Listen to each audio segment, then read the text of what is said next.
The Australian Defence Force is in trouble at a time where China is rising and the geopolitical landscape could not be more precarious. There are claims we only have enough weapons and ammunition to last 1 week in conflict. 6,400 soldiers left the force last financial year. Recruitment is 60% below target.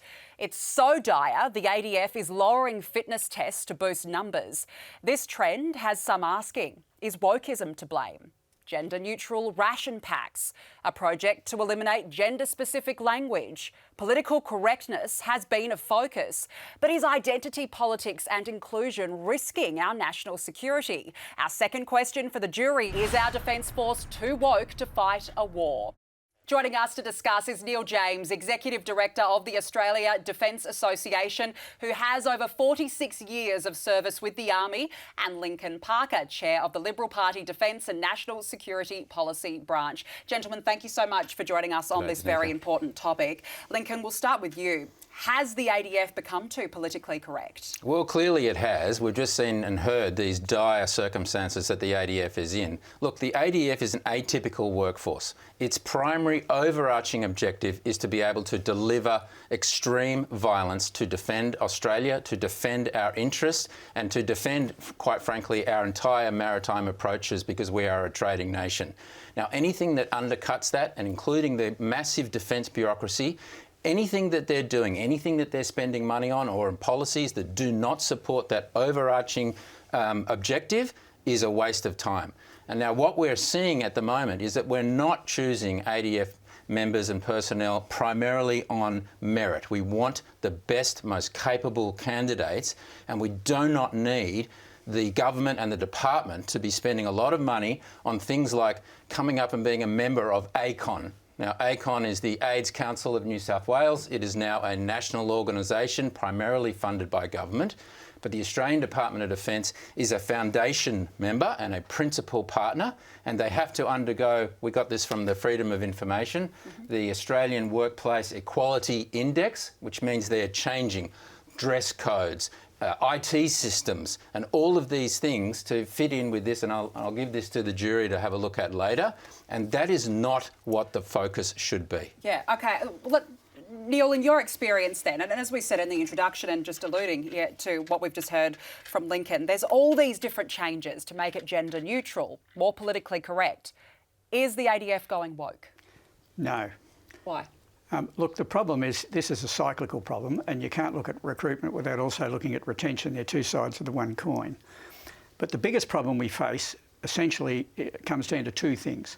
This country has chronically underinvested in defence, both financially and culturally, for many years under governments of both political persuasions, and that's why we're in the pickle we're in.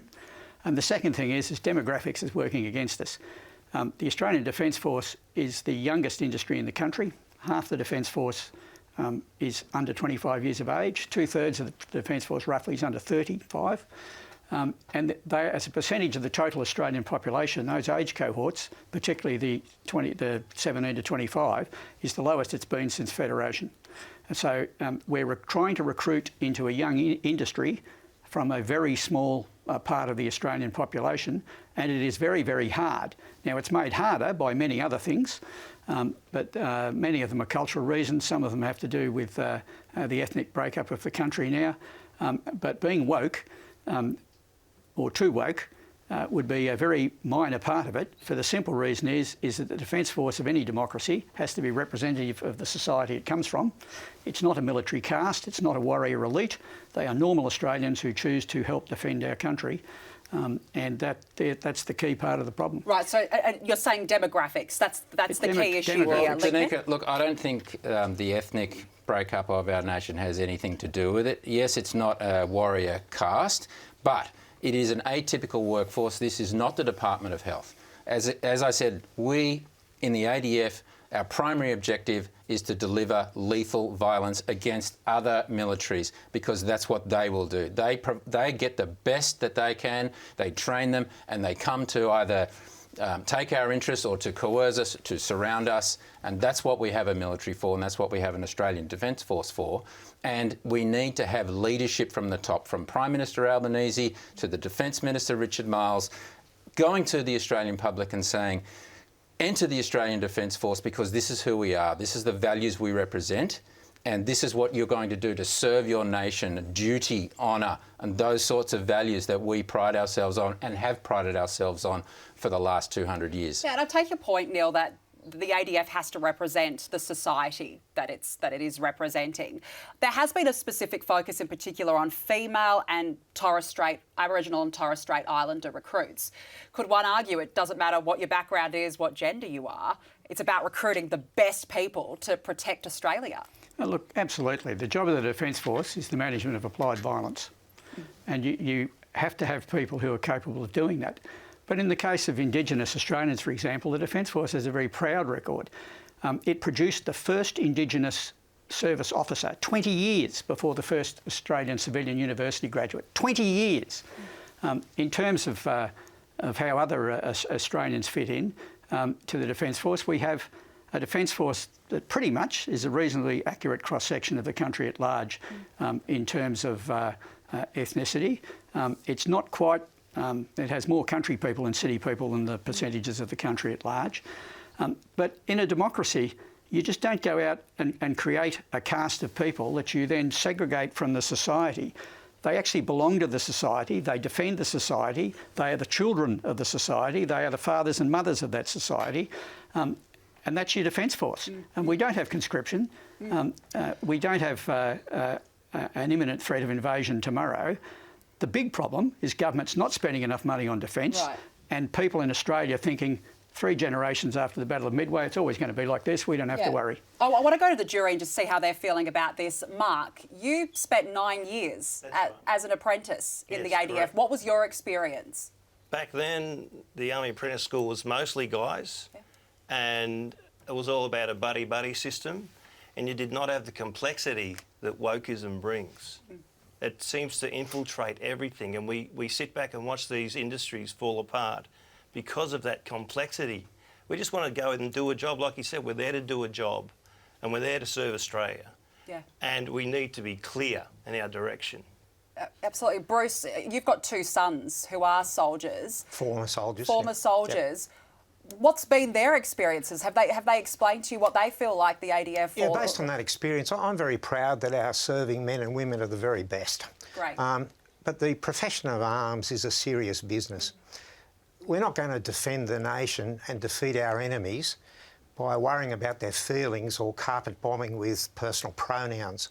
My feeling is that the fish is starting to rot from the head down. Lincoln, I guess I just want to say, do you think that China is seriously looking at wokeism in their own army right now? No, so I don't think China is paying for gender reassignment surgeries, which the Australian Department of Defence is paying.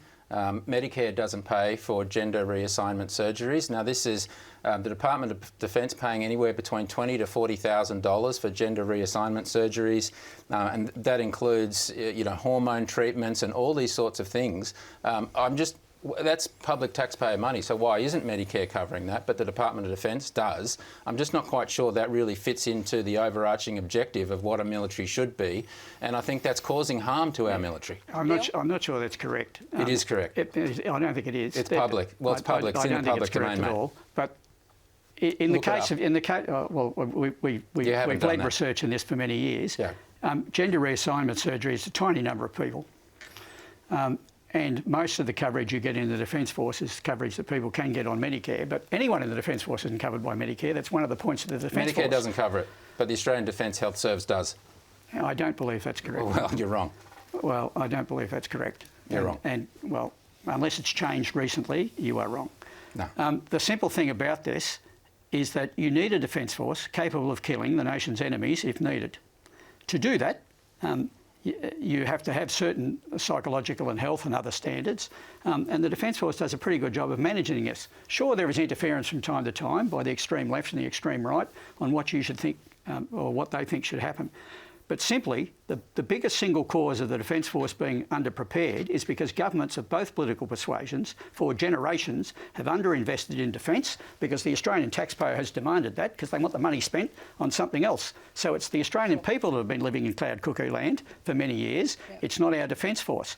And we're now in the situation where we're chronically the results of our chronic investment are coming home to roost, and we probably won't have time to fix it before we might have to use the Defence Force in anger. 30 seconds left. Lincoln, how much has investment played a role in this? Investment certainly plays a role in it, but, Okay. but we've seen the Labor government chucking money at our soldiers, and look, who doesn't love that? But that is still not stemming the retention and recruitment problems. But so it is they're deeper not chucking than money at our just throwing soldiers. money The at the current government, soldiers. for Yes, they example, are. has to keep them to cut sign up. the army so budget it by comes $55 from billion a woke mindset over the next 20 odd years. Get on track again. All right. Well, look, this has been a big story this week in particular. Those recruitment levels are down, and no doubt there's something that needs to be done. But you've both had your say. It is now time to call on the jury. Jurors, you have 10 seconds to deliberate the following question: is our Defence Force too woke to fight a war?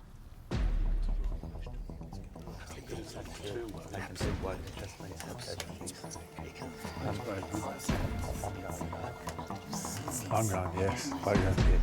Time is up. What is the jury's verdict?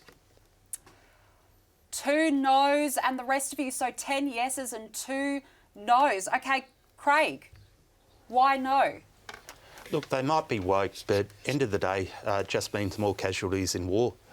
They're still going to go over and fight for us. I don't care if they're woke or whatnot. Yeah. Just get in and fight the wars when we need it. Fight the war. Michael, what do you think?